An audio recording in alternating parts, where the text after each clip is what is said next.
नमस्कार. लीड महाराष्ट्र या बातमीपत्रात आपले स्वागत आहे.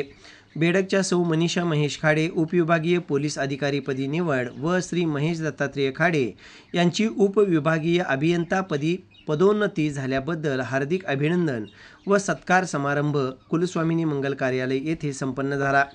या प्रसंगी पालघरचे उपजिल्हाधिकारी पोपट ओमासे, मिरजेचे DYSP प्रनिल गिल्डा, उच्चपदस्थ शासकीय अधिकारी सौ मयुरी प्रनिल गिल्डा, तासगावचे DYSP श्री थोरबोले साहेब, माजी मंत्रालयीन सचिव रघुनाथ नागरगोजे, लोकनियुक्त सरपंच उमेश भाऊ पाटील, माननीय राजेंद्र नागरगोजे सर, श्री स्वामी समर्थ शिक्षण संस्थेचे संस्थापक अध्यक्ष अशोक भाऊ ओमासे, उपसरपंच महेश कळंत्रे, शरद नाना ओमासे तसेच खाडे ओमासे परिवार, मित्रमंडळी, नातेवाईक मोठ्या संख्येने उपस्थित होते.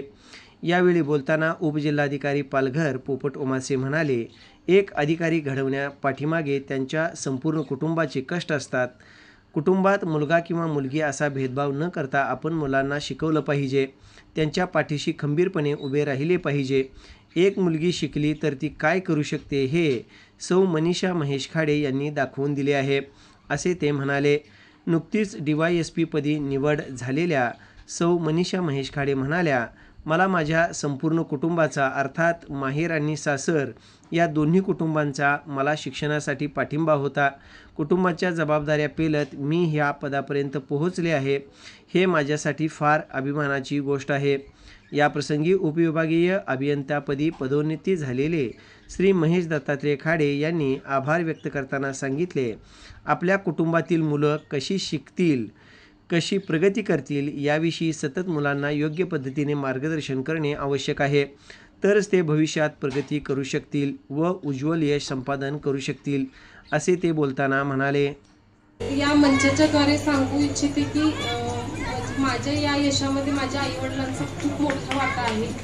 एक मुलगी म्हणून ग्रामीण शेतकरी कुटुंबामध्ये जन्माला येऊनही त्यांनी शिक्षणाच्या बाबतीत किंवा मला ज्या गोष्टी करायच्या होत्या त्याच्या बाबतीत त्यांनी कधीही विरोध केला नाही. मला वाचनला जेव्हा माझा डिप्लोमा झाला त्याच्यानंतर मला जेव्हा COEPला पुण्याला इंजिनिअरिंगसाठी ॲडमिशन मिळालं तेव्हा एखादी वडील वगैरे म्हणू शकले असते की वाचन पण चांगलं आहे आपल्या जवळच्या जवळ, तसं त्यांनी न म्हणता मला पुण्याला जायचं होतं तर त्यांनी मला पाठिंबा दिला. आर्थिक मानसिक सगळ्याच गोष्टींमध्ये त्यांनी पाठिंबा दिला.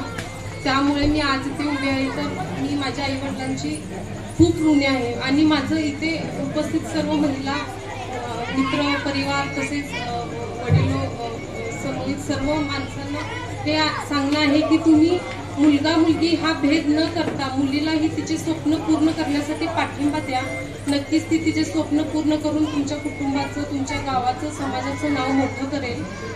आणि माझं लग्न झाल्यानंतर मी प्रिपरेशनला जेव्हा सुरू केली तेव्हा एक लग्न झालेली स्त्री म्हणून खूप जबाबदाऱ्या असतात आणि त्या जबाबदाऱ्या पेलत मला MPSC करायची होती. तर ते करत असताना माझे मिस्टर, माझे सासू सासरे, घरचे मंडळी यांनी खूप सपोर्ट केल्यामुळे मी तो बॅलन्स राखू शकले. त्यामुळे त्यांचेही मी खूप आभारी आहे.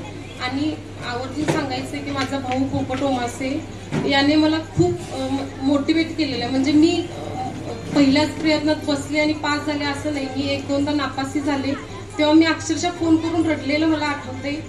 तर त्यांनी तेव्हा बोलला होता की तू नाही करू शकत तर कोण करणार आहे बाबा.